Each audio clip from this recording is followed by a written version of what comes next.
नौजवान हमें अपना मसला बताओ। जहां पनाह आप पर मेरा कुछ उधार है। अच्छा, मैं तुम्हारा मकरूज कैसे हो गया? जहां पनाह मैं एक ताजिर था, मेरा दिवालिया हो गया, मैं बुरी तरह कर्जे में फंस गया।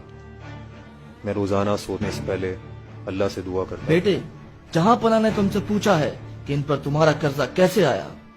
जैसे मैंने जिक्र किया कि मैं रोजाना रात सोने से पहले अल्लाह से दुआ करता हूं। मैंने कल रात को ख्वाब में हमारे नबी सल्लल्लाहु अलैहि वसल्लम की जियारत की। सल्लल्लाहु अलैहि वसल्लम।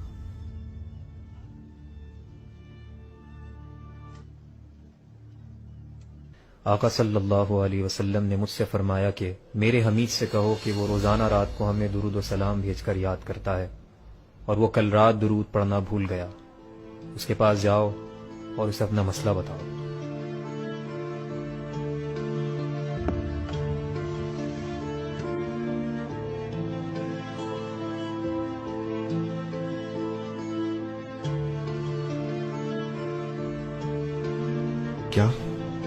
क्या फरमाया मेरे आका ने? क्या फरमाया? मेरे हमीद,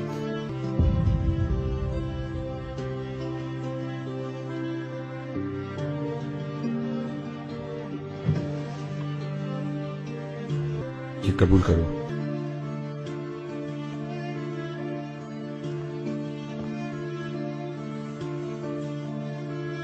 लेकिन एक बार फिर से बताओ, क्या फरमाया था मेरे आका ने?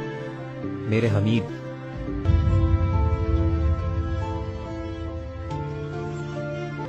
ये भी रखो।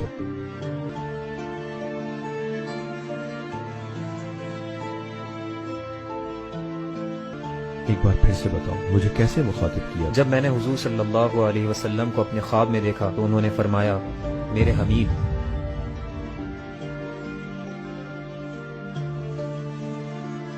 ये लो,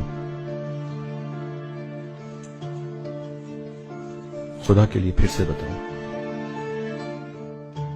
मेरे हमीद,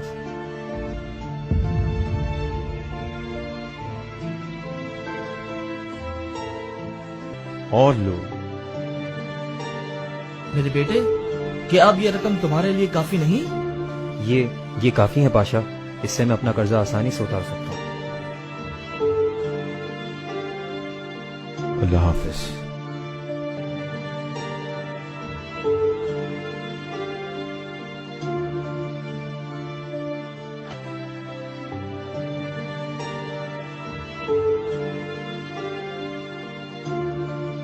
जहां पना, मुझे डर था कि आप सब कुछ ही इस पर लुटा देते। पाशा, तुमने क्या कहा? अल्लाह रब्बुल इज्जत की कसम, अगर वो कोशिश करता कि मेरी सारी जायदाद और बादशाहत ले ले तो मैं उसे दे देता। पाशा, मैं कल रात को काम कर रहा था और मैं थक कर मेज पर ही सो गया था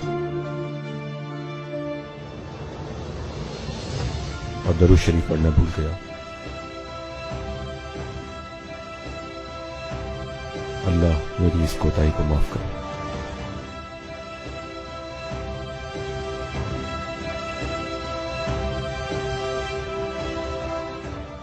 इस वीडियो को शेयर जरूर करें। हो सकता है आपके एक शेयर से ये बात किसी के दिल में उतर जाए।